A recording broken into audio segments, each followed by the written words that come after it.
सुनने, देखने और जानने वालों को अस्सलाम वालेकुम। आज जिस टॉपिक पे हम बात करेंगे वो है डिप्रेशन या ज़हनी बीमारी। डिप्रेशन किन वजूहात की वजह से होता है, डिप्रेशन से कैसे निकला जाता है, डिप्रेशन की वजह से क्या क्या इफ़ेक्ट्स हो सकते हैं हमारी ज़िंदगी में, आज देखेंगे इन टॉपिक को टच करते हुए। आज के इस जदीद दौर में आईटी और टेक्नोलॉजी के दौर में नत नई चीज़ें वजूद में आ रही हैं, वहाँ ही इस किस्म की बीमारियाँ, डिप्रेशन और मेंटल हेल्थ, ज़हनी बीमारियाँ भी बहुत तेज़ी से फैल रही हैं। इन पाकिस्तान इन जैसी ये जो बीमारियां हैं, डिप्रेशन है, मेंटल हेल्थ है, इसके ऊपर हमें काम करने की बहुत ज़्यादा ज़रूरत है।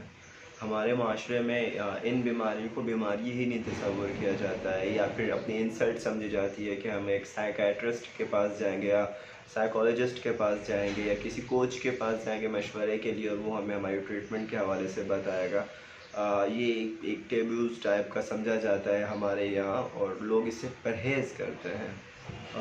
डिप्रेशन की वजह से हाल ही में एक हुए हुए हादसे के हवाले से अगर बात करें तो इंडियन एक्टर सुशांत सिंह, जिसने अपनी 34 साल ज़िंदगी के अंदर वो फेम, वो पैसा, वो शोहरत हासिल की जो नॉर्मल एक एक्टर के लिए उस एज तक में पहुंचने के लिए वो सब कुछ हासिल करना थोड़ा सा मुश्किल है।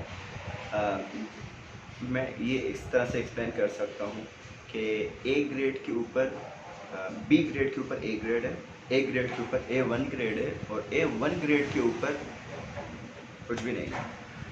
दानिश्वर कहते हैं कि सारा एक साथ मिलने के बजाय थोड़ा थोड़ा मिलता रहे और डेली बेसिस पे मिलता रहे, वो ज़्यादा अच्छा है एज़ कम्पेयर टू सारा के सारा इकट्ठा मिल जाए। इकट्ठा जब मिल जाने के बाद में आपके पास करने को कुछ भी नहीं है।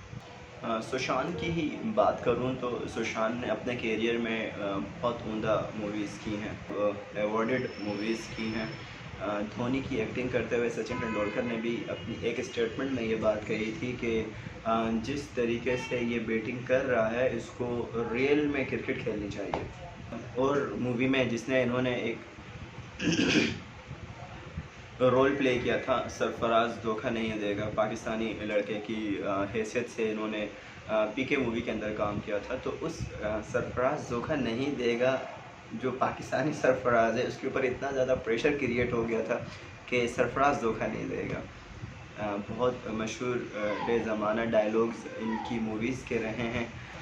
एक इतना फेम, इतना पैसा, इतना सब कुछ मिल जाने के बावजूद एक बंदा डिप्रेशन का शिकार, और डिप्रेशन की वजह से वो ख़ुदकुशी कर ले। डिप्रेशन से या मायूसी से कैसे निकला जाता है, इसके ऊपर बात करेंगे।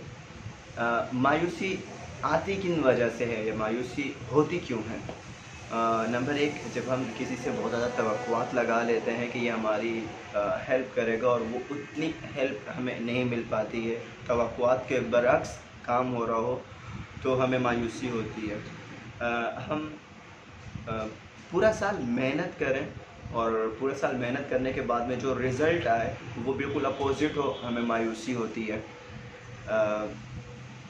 अनएक्सपेक्टेड हमें कोई चीज़ मिलनी हो और उसका रिज़ल्ट बिल्कुल भी अच्छा ना हो, मायूसी होती है। और इंसान अपना 110% लगा देने के बावजूद भी उसको चांस ना मिले, लाइक एक एक्टर है, उसने पूरा साल एक रोल परफॉर्म करने के लिए मेहनत की है और उसको उस फिल्म में काम करने का अगर मौका नहीं मिला तो उसके लिए मायूसी की बात होगी, वो डिप्रेशन का शिकार हो जाएगा। अगर स्टूडेंट्स के लिए बात करूँ, पूरा साल मेहनत करने के बाद first term, second term and then final term, और बीच में सारी तैयारियां की हैं, पूरा साल मेहनत से पढ़ा है, home work, school work, academy work, सारे वर्क भी कंप्लीट किए हैं। उसके बावजूद भी जब वो पेपर देता है, पेपर अटैम्प्ट करता है, तो और पेपर्स में उसकी जो मार्किंग है वो नील हो जाए, अनएक्सपेक्टेडली रिज़ल्ट आ जाए, तो मायूसी होती है। हमने बहुत सारे बच्चों को यूँ खुदकुशी करते हुए देखा है कि बोर्ड के पेपर्स में अच्छे मार्क ना आने की वजह से वो मायूस हो जाते हैं, डिप्रेशन के उस लेवल पे चले जाते हैं कि वो सुसाइड अटैम्प्ट कर लेते हैं।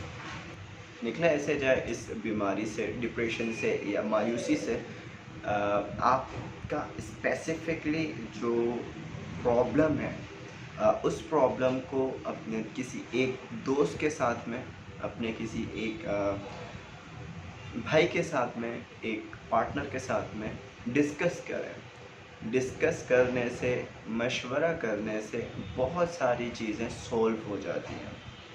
अपने दिलो दिमाग में जितनी भी चीज़ें हैं, वो हमारी पर्सनल लाइफ से रिलेटेड हो सकती हैं, वो हमारी एफर्ट से रिलेटेड हो सकती हैं, वो हमारे फ्यूचर से रिलेटेड हो सकती हैं, वो हमारे इवन तो जिस भी चीज़ से रिलेटेड हो सकती हैं, वो हम शेयर करें। और शेयर करने के बाद हमें एक सॉल्यूशन इंशाअल्लाह ताला मिल जाएगा या निकल आएगा, और उससे जो हमारा मेंटली हेल्थ है या जो डिप्रेशन है, वो इंशाअल्लाह ताला सॉल्व आउट हो जाएगा। ये एक इसका हल है। और डिप्रेशन में जो लोग गलतियां करते हैं, या मेंटल हेल्थ में या जहनी बीमारी में जो लोग गलतियां करते हैं, वो सबसे बड़ी एक गलती ये है कि वो तन्हाई का शिकार हो जाते हैं। वो ये प्रेफरेंस देते हैं कि हम बजाय लोगों से कम्युनिकेट करने के, हम किसी पर्सनल सेपरेटली किसी जगह पे जाकर बैठ जाएं और अपना टाइम इंडिविजुअली गुजारें। इंडिविजुअली गुजारने से ये बीमारी फैलेगी, बढ़ेगी, परेशानियाँ और इंक्रीज़ होंगी, ना कि डिक्रीज़ होंगी। हमें इसको सॉल्व करने के लिए हमें डिस्कशन करनी चाहिए, हमें बातचीत करनी चाहिए, हमें मशवरा लेना चाहिए, हमें साइकेट्रिस्ट के पास जाना चाहिए, हमें कोचिस के पास जाना चाहिए, हमें इसकी कोचिंग की ज़रूरत है। और हम इसको इस तरीके से सॉल्व आउट कर सकते हैं, हम इसको इस तरीके से सॉल्व कर सकते हैं, हल कर सकते हैं। Thank you.